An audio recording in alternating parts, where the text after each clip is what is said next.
See, look at that. Right, and No. we are live. Hello, everybody. Welcome to another live version of the wonderful world of football shirts. Shorts. Are you wearing shorts today? It's warm, right? Yes, yeah. I'm surprisingly hot today, mate. I didn't appreciate it. I thought we'd seen the worst of it, but apparently this week we're supposed to get to sweaty territories. Yeah. Are you a shorts guy normally? I don't see the top half, the bottom half of you really. But you only have a top half. Yeah, I am probably a short man all year round, to be honest. I'm shorts man all year round, not short man. I'm 6'7". You are not a short man. Yeah. But yeah, I prefer to wear shorts all year round. I'm one of those weirdos that will wear like a fleece on top and then shorts. Legs don't get cold that easily. So. Exactly. So yeah. But yeah, it's been a warm one today. It is. Oh, and greetings from Southern California, says Oz Footy Jerseys. Get in Southern California. What time's it in Southern California? 8 hours. 8 hours behind. So that's... he must be eating his Pop-Tarts whilst watching us live. This is crazy.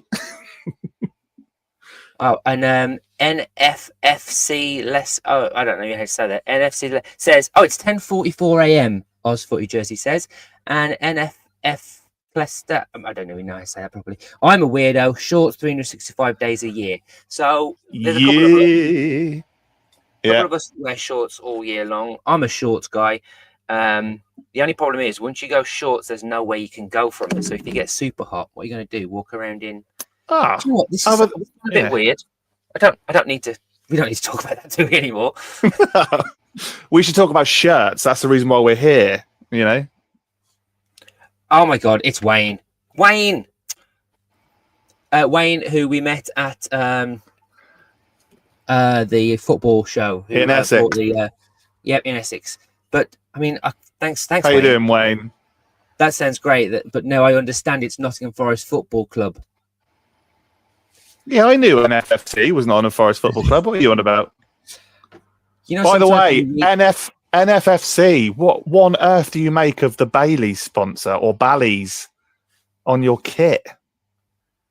We said, Rich, didn't we, like months ago on one of our episodes that template was going to be, well, I said shirt of the year, didn't I? Potentially, you did. Are you slightly disappointed with the sponsor? It's his favourite ex-player, Jack Lester. So that's why he's NFFC Leicester. Oh, he said it's fucking shite. With the E at the end and about 5 exclamation points. Yeah. I'm sorry, mate. I do love the shirt, both home and away, but your sponsor has ruined it. If you went Labatt's or Shipston's Brewery, come on, we're on to a winner. So people won't know this yet, but shall we just pull the cord? Boop, boop. Sorry. Yeah. No, it's fine. Episode coming out tonight / Monday morning, and you will learn that we have a new section, which is the Woody's Grumpy Train, and all aboard for that. You were going to say the Grumpy Train then, but then you had to put Woody in front of it because I am the only grumpy sod on the podcast. You're all very kind of like upbeat. Jake is very artistic and intellectual and very calm. You just steer the ship as always. He's handsome as well, isn't he? Yeah, he is. Yeah, annoyingly so. And then, well, you are too. And then obviously we then have you steering the ship for the pod. And then there's grumpy old me that always seems to wear black whenever he's grumpy. So I'm noticing a trend. Is this like we're going to see you going to start wearing like multicolored pattern goalkeeper bright shirt? Colours? Yeah. But there is a reason why we are here. It's the 20 days of wwofs, which is me shortening Wonderful World of Football shirts. It doesn't work as well as wwofs. Are we doing like an advent calendar of pods? It's an advent calendar, effectively. And as hopefully people on Instagram may have known, and from these Insta Lives, we're doing 20 days because it's 20 days until our 200th episode, which is wonderful. So we're going back in time and we're doing different moments that we really liked. Yesterday's was me having a cameo from Mr. Stephen Bull, which for me was an absolute moment. Yeah. It's quite exciting. Very happy with that. And then day one, Jake said that the Christmas jumper FA Cup was a particularly special moment because that was a lot of fun. Yep, I agree. I think I remember calling the Wolves doggy jumper, a beer cooler holder. Yeah, there was. Correct me if I'm wrong, but that was how many weeks did that episode go on for? Because that was like 5 or 6. But that was like a Who Shot Phil Mitchell kind of EastEnders build up, right? It gets to that point where you're kind of like, yeah, some of these are rubbish, some of these are good. Who's going to win? And the suspense kind of a crescendo at the end, and it was well worth it because there were some cracking Christmas jumpers. Cracking Christmas jumper, right? But before I get yours, there's a reason why you've jumped on this pod today, and it has. We're joining at a very sour time for you. Because the football has just ended. It's not gone the way you wanted. Are my eyes still red and puffy, Rich, or are they all right? You're hiding it well. People who listen to this podcast will know. Well, actually, can you tell the story about you in a Sheffield Wednesday shirt that you pre-ordered? Tell us when you ordered it and what the deal was. 'Twas August of 2024. Woody's spirits were high. He was at work. He noticed that there was a shirt that he could pre-order on Sheffield Wednesday's website with, I think it's in celebration of I think it's a 1985 season for Sheffield Wednesday, a prolific season for the club. And there was a third shirt being released. So obviously I'm wearing the blackout shirt, which was hot property last season, and it sold out like that. So I was trigger happy with this one. I thought, you know what? I've not even seen a picture of it. I'm going to buy it. And I did. And I reserved it. And it said, and I was expecting them to go order on its way.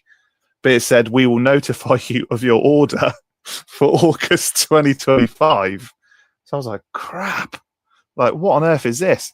And I've kept you, Rich, fully informed throughout this whole process. I had not seen a picture of the shirt until I woke up this morning.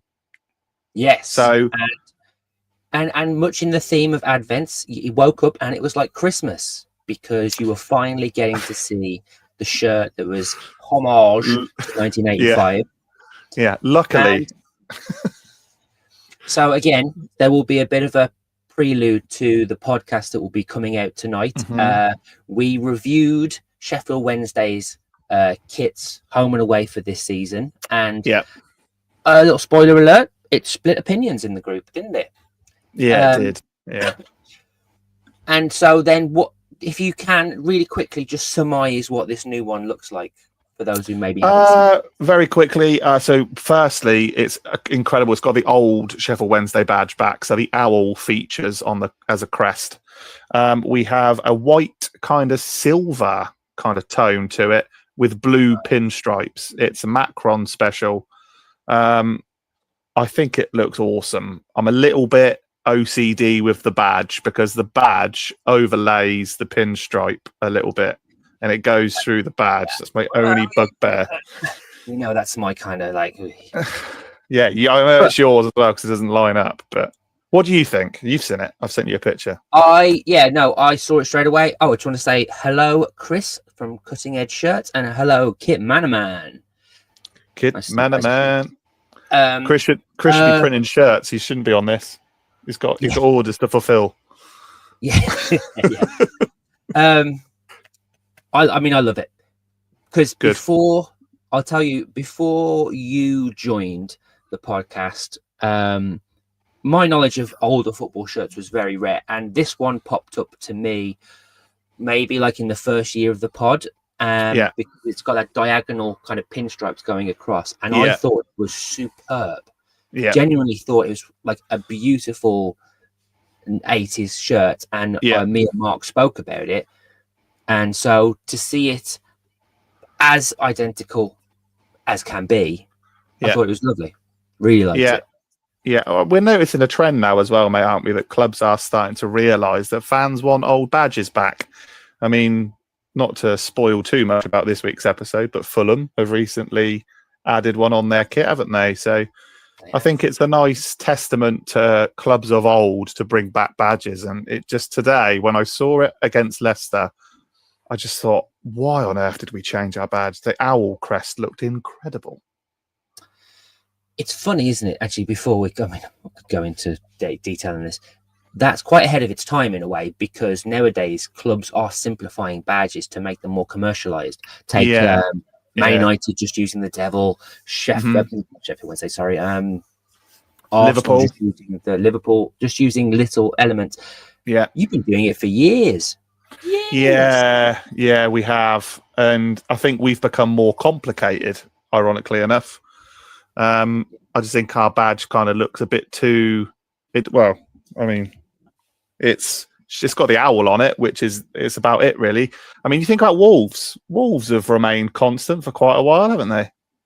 It would look weird if they changed. It would now, wouldn't it? Because we've been quite consistent, I think. Right.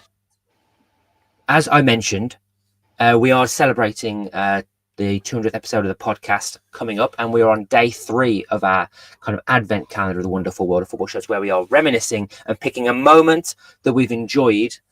And so I want to come to you. If I had to kind of put you on the spot, which I am doing, and ask you to say, Rich, this was a really fun moment for me. Really fun. Yeah. What would you pick? And you've got quite a few, I think.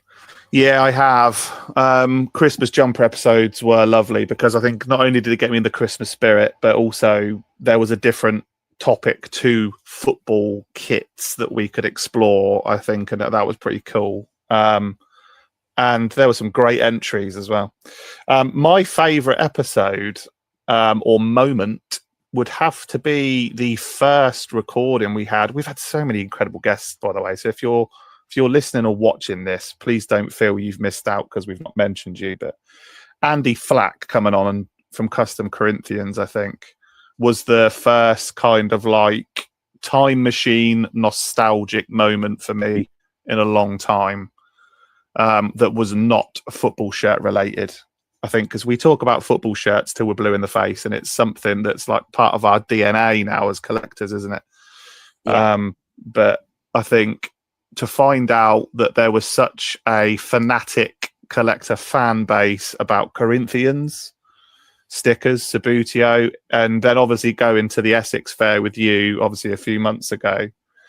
It was incredible. I loved it. And I was a bit kind of like, oh my God, I can remember doing that as a kid. And it was a real kind of like, I don't want this episode to end moment, I think. Yes. And I think for that reason, Andy has become a kind of staple guest on the pod that we can kind of rely on and know we'll have some pretty decent worthy stuff. of a Blue Peter badge, isn't he? You know? Yeah, worthy of... Jimmy, a.k.a. Don't Get Shirty's just joined. Saw him yesterday at the old Molyneux. What was funny, really funny, is that we were both wearing the same shirt. Oh, he says, hi, guys. And we spotted each other from the other side of the stadium. Were you like that Spider-Man meme where you were both pointing at each other like at the same time? Kind of, yeah, but only from like 150 meters away. Did you plan to wear the same outfit? Was this like what are you wearing today, love? No, it was just a case of I wanted to wear something that was going to be a bit standouty. You know, you want to be a bit unique. You don't just want to wear the same thing as everyone else. No. And I just had to wear that. And then so did he. And he was on the trip already. There was a lot of hair involved in that post. There was a lot of beard. And there was a lot of Clouds/Wolves away shirt. And I think both of you are probably going to say that this is a future classic for Wolves. Yeah, I know you've said it before. Absolutely. You still in that? On that boat? Well, yes, because Molyneux wasn't that full yesterday, but I'd say maybe 20-odd thousand. But pretty good. We saw one other person wear that shirt in the surrounding area, and then after the game, we went for a drink in a pub, and there was one more person wearing it. So I saw 4 people wear that shirt. Can I talk to you about one of the pictures you sent me though, which really gave me the ick? No, we're going to save that. Oh, why? But we saw, Jimmy says we saw 4. But there is, I tell you what, next week's podcast episode, or even we'll do another one of these little specials, and you'll find out about a shirt that me and Jimmy saw at Molineux yesterday, the 9th of August, for the Wolves versus Celta Vigo game. But this is day 3 of the Wonderful World of Football Shirts advent calendar. And it was meeting Andy Flack for the first time, talking about his collection of Corinthians footballers. And the nostalgia vibes were humongous. Oh, big time. Big time. Yeah. Woody, say goodbye to the people who are joining in. Say goodbye to the people who are going to be watching this at some other points. Goodbye to the people that have joined, and goodbye to people that have watched. Thank you. Bye-bye.